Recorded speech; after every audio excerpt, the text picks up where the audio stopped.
Good morning students. हमने 6 question कर लिए थे। अब जो 7वां क्वेश्चन है वो है 273 केल्विन पर बर्फ को ठंडा करने पर तथा जल को इसी तापमान पर ठंडा करने पर शीतलता का प्रभाव अधिक क्यों होता है।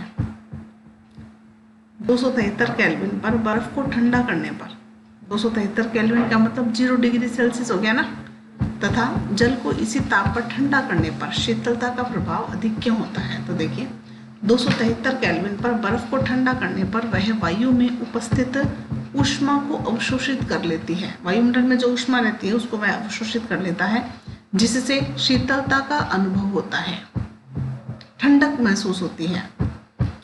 जल को ठंडा करने पर वह वायु की ऊष्मा को अवशोषित नहीं करती, इसलिए शीतलता का अनुभव नहीं होता है। तो बर्फ और जल में जो शीतलता में जो अंतर है वो इसी कारण होता है कि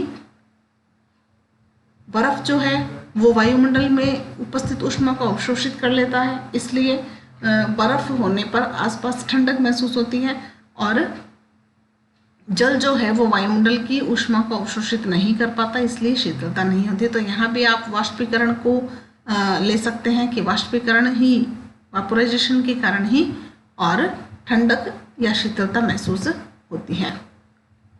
उबलते हुए जल अथवा भाप में से जलने की तीव्रता किस में अधिक महसूस होती है। उबलता हुआ जल और भाप दोनों का टेम्परेचर कितना होता है, 100 डिग्री सेल्सियस, लेकिन उसके बावजूद भी जो भाप है उसमें गर्माहट, जलन ज़्यादा होती है। ठीक है ना। जो जलने की जो तीव्रता है, अपन अगर गर्म पानी हमारे टच होता है और एक भाप जो है वो हमारे टच होती है, तो भाप ज़्यादा अधिक तापमान से और लगती है, हमें महसूस होती है कि बहुत ज़्यादा गर्म हमें लगता है भाप से। ठीक है ना। भाप से जलने की तीव्रता अधिक महसूस होती है क्योंकि भाप के कणों में गुप्त ऊष्मा होती है। देखो सबसे बड़ा जो है, क्योंकि उबलता हुआ जल ऊष्मा पाकर वाष्प में परिवर्तित होता है। ठीक है। और वो जो ऊष्मा प्राप्त करता है वो कौन सी ऊष्मा होती है, गुप्त ऊष्मा। क्यों? क्योंकि उसका टेम्परेचर थर्मामीटर द्वारा व्यक्त नहीं किया जाता, इसलिए। एवं उनके गतिज ऊर्जा के कारण वे ज़्यादा ऊष्मा उत्पन्न करते हैं, जिसके कारण अधिक तीव्र पीड़ा होती है। ठीक है, जलन ज़्यादा होती है। अगला प्रश्न है, निम्नलिखित चित्र के लिए ABCDEF की अवस्था परिवर्तन को नामांकित करें। अब देखिए A, ठोस से इस एरो के चिन्ह में किस में परिवर्तित हो रहा है, द्रव में। तो ठोस से जो द्रव में परिवर्तित होता है तो इस क्रिया को अपन क्या कहते हैं, संगलन। क्या कहते हैं, संगलन। ठीक है। फिर द्रव से, और देखो यहाँ ये B दे रखा है, और किस में परिवर्तित हो रहा है, गैस में। तो द्रव से जब गैस में परिवर्तन होता है तो अपन कहते हैं कि वाष्पीकरण होता है, वह वाष्प में बदलती है। ठीक है। फिर जब गैस से वापस, देखो एरो का निशान इधर है ना, द्रव में, जब गैस से द्रव में परिवर्तित होती है तो हम क्या कहते हैं कि ये C क्या है, संघनन। क्या है, संघनन। इसको बोलते हैं संघनन की क्रिया। और जब द्रव से ठोस बनता है, जैसे जल है, जल को हम बर्फ में बदलें तो हम क्या कहते हैं, जमना। तो D क्या होता है कि जमना। बर्फ जो है वो जम जाती है और जमकर किस में बनती है, बर्फ में बनती है, ठोस अवस्था में परिवर्तित होती है। अब देखिए यहाँ से ये लाइन जा रही है, यहाँ E, और ये गैस। ठोस से सीधा गैस, ठोस अवस्था से बिना द्रव अवस्था में बदले सीधा गैस अवस्था में परिवर्तित होता है, तो वो क्रिया क्या कहलाती है, ऊर्ध्वपातन। क्या कहलाती है, ऊर्ध्वपातन। और अगर गैस से सीधा ठोस में परिवर्तित हो, देखो F दे रखा है, सीधा ठोस में परिवर्तित होता है तो वो क्या कहलाता है, निक्षेपण। तो देखिए संगलन, वाष्पीकरण, संगलन, वाष्पीकरण, संघनन, जमना, ऊर्ध्वपातन और निक्षेपण। आ गया समझ में सबके। तो ये क्वेश्चन, ये आपके लेसन कंप्लीट हो गया है। इसको आप पढ़ोगे दोबारा और इसके क्वेश्चन आंसर मुझे करके दिखाओगे। ठीक है। अब आपका लेसन शुरू होता है सेकंड लेसन में। देखिए मैं बता दूं आपको, हमने शुरू में जब पढ़ा था, जब सिलेबस चेंज नहीं हुआ था, उस समय हमने जब पढ़ा था तब हमने तत्व, मिश्रण, यौगिक, परमाणु, अणु, उनके बारे में शुरू किया था ना। और फिर सिलेबस, नई किताब, नई बुक आ गई आपकी, नई किताब आ गई, तब आपको वापस मैंने वो अणु और तत्व वगैरह छोड़े और पहले चैप्टर में जो छूट गया था उसको अपने कंप्लीट किया था। अब पिछले सिलेबस के अकॉर्डिंग और एक ही लेसन में ये दोनों चीज़ें दी गई थी, और नए सिलेबस में एक चैप्टर का 2 चैप्टर कर दिया। ठीक है, तो पहला चैप्टर अपना खत्म हो गया है, उसके क्वेश्चन आप कर लेना। अब ये दूसरा चैप्टर शुरू हुआ है और दूसरे चैप्टर का कुछ भाग हम पढ़ चुके हैं, लेकिन मैं अभी दोबारा पढ़ाऊंगी नई बुक में से। तो अभी जो अपन पढ़ रहे हैं अभी, ये नई बुक का मैटर है। जो भी बुक्स मार्केट में नहीं आई है, लेकिन फिर भी आपको मैटर यहाँ मिल जाएगा। क्या हमारे आसपास के पदार्थ शुद्ध हैं? अब शुद्ध शब्द का अर्थ देखिए यहाँ, शुद्ध का क्या मतलब निकलता है? शुद्ध मतलब विज्ञान की भाषा में अगर अपन शुद्ध शब्द का अर्थ देखें तो अपन ये कह सकते हैं कि एक ही तरह के परमाणु या एक ही तरह के अणु या एक ही तरह के यौगिक अगर एक जगह पर इकट्ठे हैं तब अपन कहते हैं कि ये शुद्ध है। अगर जैसे मान लो लोहा है, लोहे के बहुत सारे परमाणु हैं, लोहे के बहुत सारे परमाणु मिले हुए हैं, एक जगह इकट्ठे हो गए, तो अपन कहेंगे ये शुद्ध लोहा। उसमें अगर मान लो एल्यूमिनियम के 2-4 अणु मिक्स कर दिए तो क्या वो शुद्ध पदार्थ है? क्या उसको विज्ञान की भाषा में क्या हम उसको शुद्ध कहेंगे? तो ये बात हमारी सही नहीं होगी, वह शुद्ध पदार्थ नहीं होगा। क्यों नहीं होगा शुद्ध पदार्थ? क्योंकि उसके अंदर मिलावट है, उस लोहे के अंदर एल्यूमिनियम के परमाणु भी मिक्स हैं, इसलिए हम उसे शुद्ध नहीं कह सकते। तो बात समझ में आ गई आपकी? तो यहाँ शुद्ध और अशुद्ध के बारे में अपन पढ़ेंगे, या अपन यूँ पढ़ेंगे कि एक ही परमाणु का समूह है उसको अपन क्या कहेंगे। अगर मान लो उसमें अलग अलग प्रकार के तत्व मिला दिए, जैसे ऑक्सीजन गैस है, ऑक्सीजन में कार्बन डाइऑक्साइड भी मिली हुई है, सब कुछ मिला हुआ है। जैसे वायुमंडल है, वायुमंडल में कितनी प्रकार की गैस हैं, तो क्या शुद्ध है क्या वो? उसको अपन शुद्ध नहीं कह सकते। वो क्या है? मिश्रण है, मिला जुला रूप है, बहुत सी गैसें मिली हुई हैं। ठीक है ना? तो मिश्रण का मतलब समझ गया कि उसमें बहुत सी चीज़ें अशुद्धियाँ मिली हुई हैं या अलग अलग प्रकार की गैसें मिली हुई हैं, उसको अपन कहेंगे मिश्रण। तो हम इसी के बारे में पढ़ेंगे। तत्व है, यौगिक है, परमाणु, अणु, ये सब इस लेसन में अपन देखेंगे। तो हम कैसे जान सकते हैं कि बाजार से खरीदा हुआ घी, दूध, मक्खन, नमक, मसाला, पानी, मिनरल वाटर या जूस शुद्ध है? शुद्ध नमक लिखा हुआ है ना, उसके ऊपर लिखा हुआ रहता है शुद्ध घी, घी के डिब्बे के ऊपर लिखा हुआ रहता है शुद्ध दूध। तो विज्ञान की भाषा में अगर अपन देखें तो ये शुद्ध शब्द यहाँ पर गलत है, क्योंकि घी के लिए यहाँ पर बहुत सी चीज़ें इसके अंदर मिली हुई हैं। दूध है तो दूध में पता नहीं कितनी चीज़ें मिली हुई रहती हैं। ठीक है, तो उसको शुद्ध अपन नहीं कह सकते विज्ञान की भाषा में। क्या आपने कभी इन खाने वाले पदार्थों के डिब्बों के ऊपर लिखे शुद्ध शब्द पर ध्यान दिया है? एक साधारण व्यक्ति के लिए शुद्ध का अर्थ होता है कि पदार्थ में कोई मिलावट न हो, लेकिन वैज्ञानिकों के लिए ये सभी वस्तुएं विभिन्न पदार्थों के मिश्रण हैं। अभी मैंने मिश्रण की बात कही ना, कि बहुत सारे तत्व या बहुत सारे यौगिक मिलकर जो पदार्थ बनाते हैं वो कहलाता है मिश्रण, अतः शुद्ध नहीं है।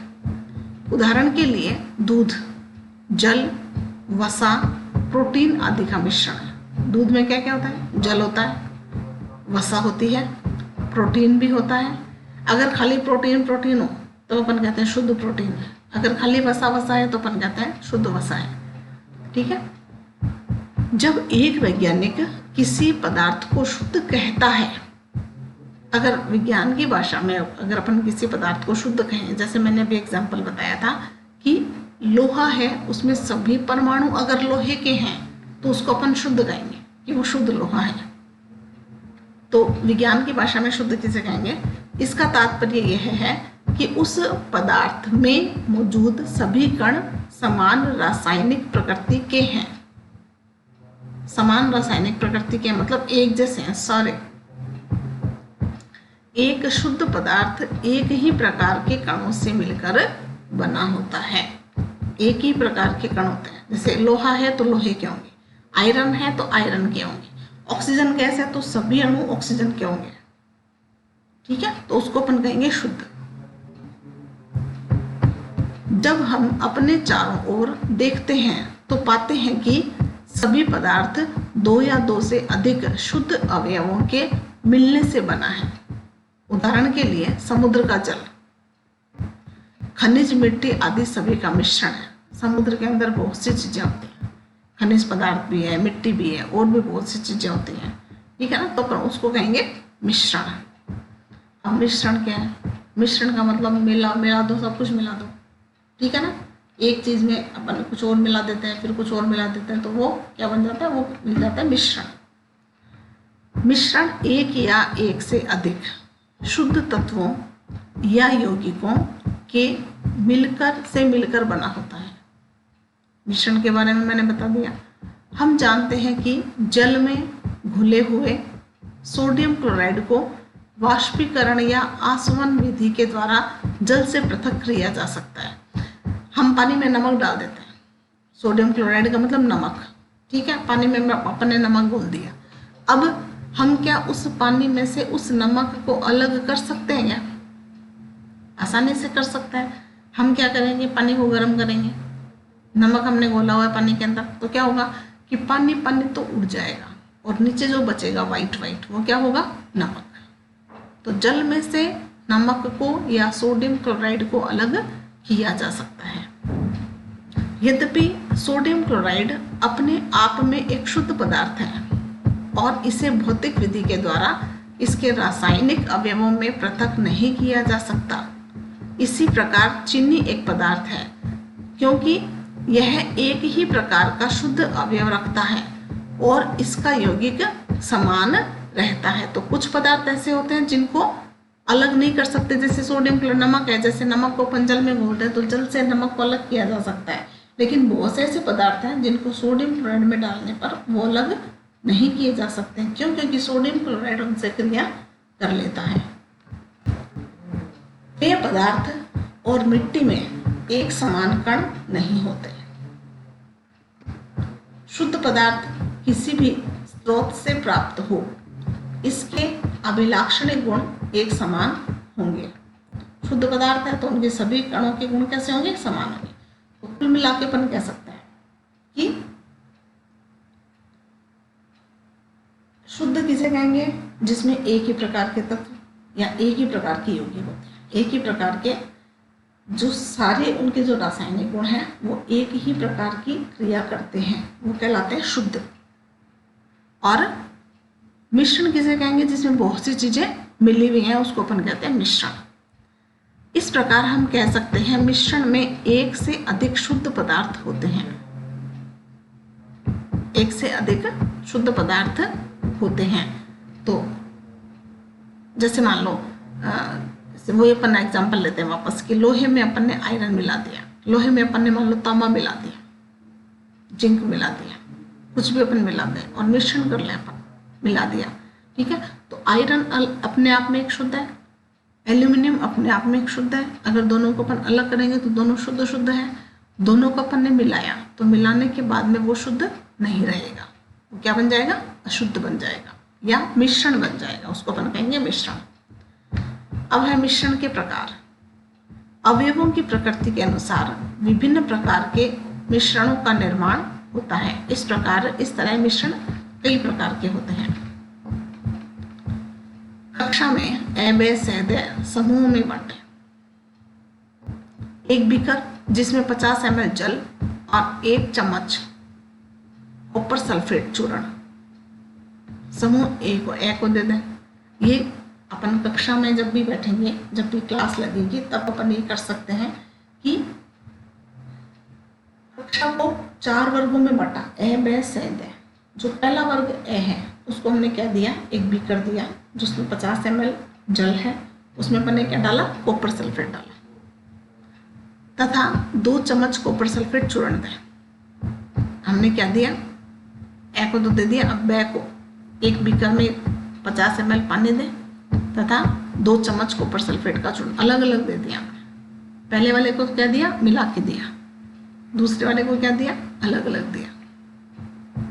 एक बीकर जिसमें 50 ml जल और 1 चम्मच कॉपर सल्फेट चूर्ण हो, समूह ए को देते हैं। इसमें 2 चम्मच है इसके पास में कॉपर सल्फेट और पोटेशियम परमैंगनेट या साधारण नमक सोडियम क्लोराइड, समूह स और ड को देते हैं। दोनों को अलग अलग, दोनों को अवयवों की पृथक पृथक मात्रा दिया। स को दे दिया कॉपर सल्फेट और पोटेशियम परमैंगनेट या साधारण नमक।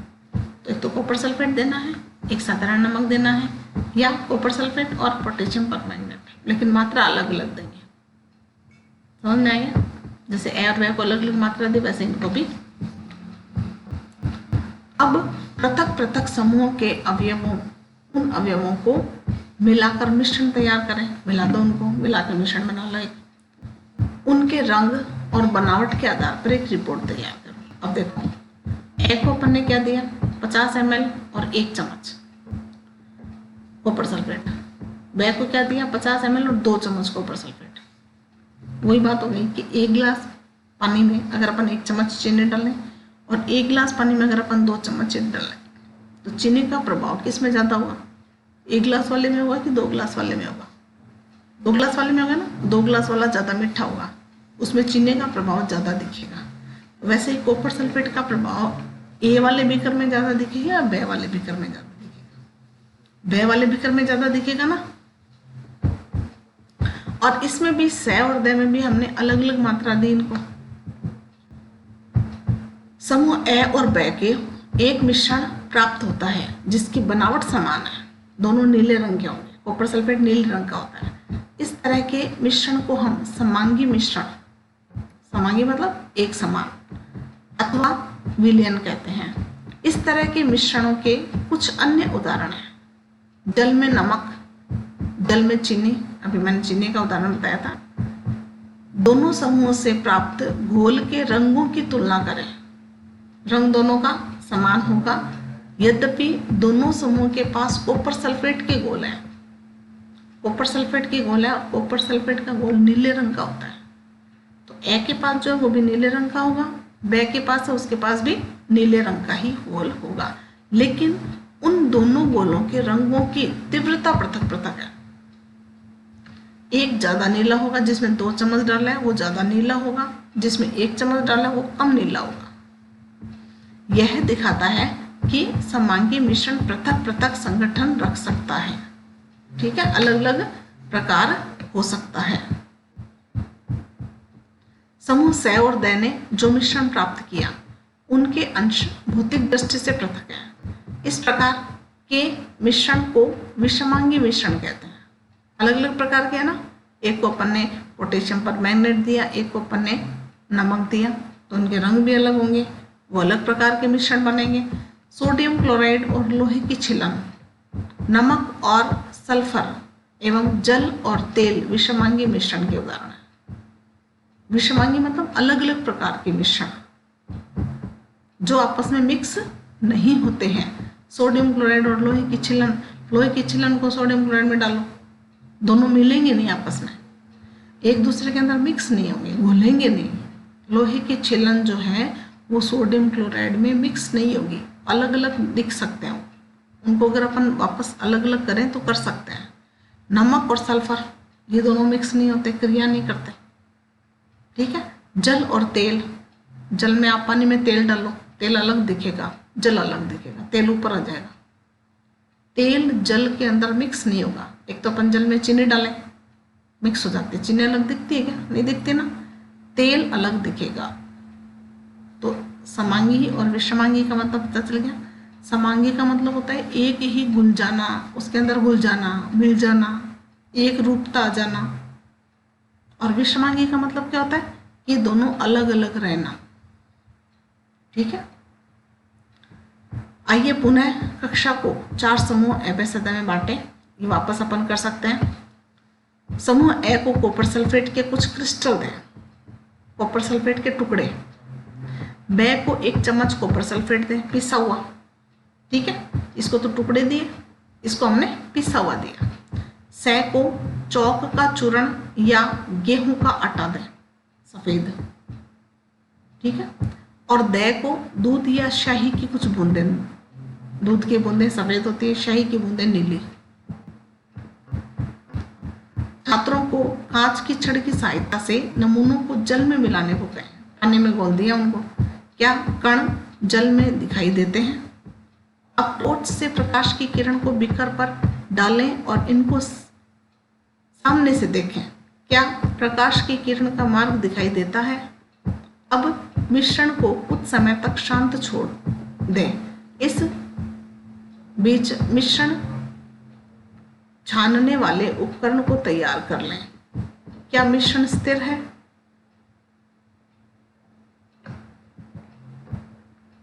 कुछ समय के बाद कण नीचे बैठना शुरू करते हैं, मतलब मिक्स हो जाते हैं या नीचे बैठ जाते हैं। मिश्रण को छान लें। क्या छानक पत्र पर कुछ शेष बचा, ऊपर कुछ आया या सारा मिक्स हो गया। कक्षा में परिणामों पर चर्चा कर इस क्रिया पर एक मत बनाने का प्रयत्न करें। समूह ए और ब एक विलयन पाते हैं, से एक निलंबन पाता है, द एक कोलाइड विलयन पाता है। तो ये आप इसको पढ़ोगे कि किसको हमने क्या दिया।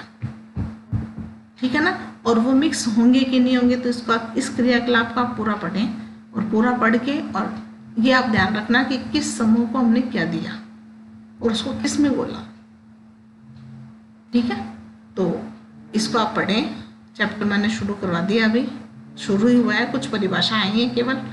और पहले वाला जो चैप्टर है उसके क्वेश्चन आंसर आप जरूर करें। ठीक है, तो आज के लिए इतना काफ़ी है। धन्यवाद।